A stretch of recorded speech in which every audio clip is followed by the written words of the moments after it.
Dalawang sospek naman sa pagnanakaw ng motor sa Imus, Cavite ang nasa kote ng mga otoridad. Depensa ng mga sospek, hindi naman daw nila ninakaw ang motor, kundi isinanlalang pambihira. Jimbo Tejano, magbabalita.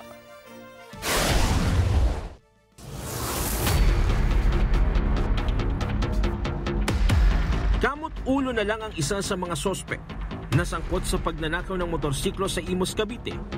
Matapos ibunyag ng kasama nito ang katotohanan na noong unay ayaw pang magsalita sa PNP. Ang biktima, gabi na nang i-report sa pulisya ang nangyari. Itong biktima natin, siguro more or less 9 p.m. nag-report dito sa station na di umano yung kanyang motor ay nawala. Sa report ng Imus Police, pasado alas 2 ng madaling araw noong November 1, nang maalimpungatan ng biktima ng sipati ng motor sa labas ng bahay, napansin ito na wala ang kanyang motorsiklo. Ginawa niya yung effort para makita, nung hindi nga niya makita, nag-post siya sa FB. Sa screenshot na ipinadala mismo ng biktima sa Net25 News, isang tauhan ng motel sa Kawit, Cavite ang nagtimbre sa biktima na nakita umano nito ang motorsiklong ipinost sa social media sa kanyang pinapasukang motel sa Kawit, Cavite. May nag-comment doon sa kanyang post na nakita yung kanyang motor sa isang motel dito sa Kawit, sa kalapit na bayan. Pinuntahan niya doon sa Kawit yung nag-report sa kanya para ma-verify niya kung yun nga nawawala niyang motor. Sa isang bahagi ng CCTV footage, isang lalaking nakamotorsiklo ang pumasok sa isang motel nang masiyasat ng biktima ang closed-circuit television. Positibong kinumpirma ng biktima na ito ang kanyang motorsiklong nawawala. Dahil sa bigong maabutan ng motorsiklo sa lugar, nagpasya ang biktima na i-report na sa mga otoridad ang nangyari. Agad namang nagkasa ng follow-up operation ng PNP upang maaresto ang mga sospek. Sa pakikipag-ugnayan sa Pulis Kawit, pinuntahan nila yung hotel. Then, nalaman nila na itong mga suspect ay wala na doon. Pero may mga kasamang babae na naiwan doon sa motel. Kaya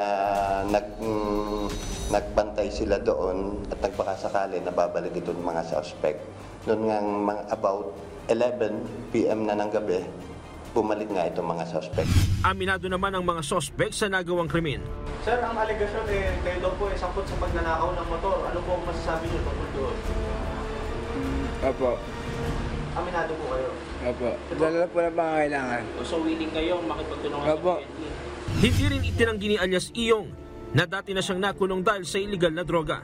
Paliwanag naman ni alias Jomar, hiniram lang anya nila ang motorsiklo ng biktima. Depensa pa nito, hindi nila ibinenta ang motorsiklo, kundi isinangla lamang kay alias Ramirez na taga-barangay Esteban Dasmariñas, Cavite. Anong partisipasyon mo naman sa pagnanakaw? Ikaw ba mismo ka? Opo, hiniram ko po. Paalala ng PNP sa publiko, maging responsable sa kanilang gamit, lalo sa panahon ngayon na naglipa na ang masasamang loob sa lansangan. Iwasan po natin na magkaroon ng oportunidad yung mga kawatan. Lalo na po ganyan na alaman naman po natin ang panahon ngayon. Pagdating na po sa ganyan at nagkaroon po ng oportunidad, talaga pong yung mga kawatan natin, kinukuha po anuman ang kanilang madaanan dyan sa daan. Jim Tejano, para sa mata ng Agila. Matatag, matapang, matapat. Maraming salamat sa inyo pong pagsubaybay sa Mata ng Agila Primetime. Para malaman ang matatag, matapang at matapat na mga balita, i-follow lamang at mag-subscribe sa @Net25 TV.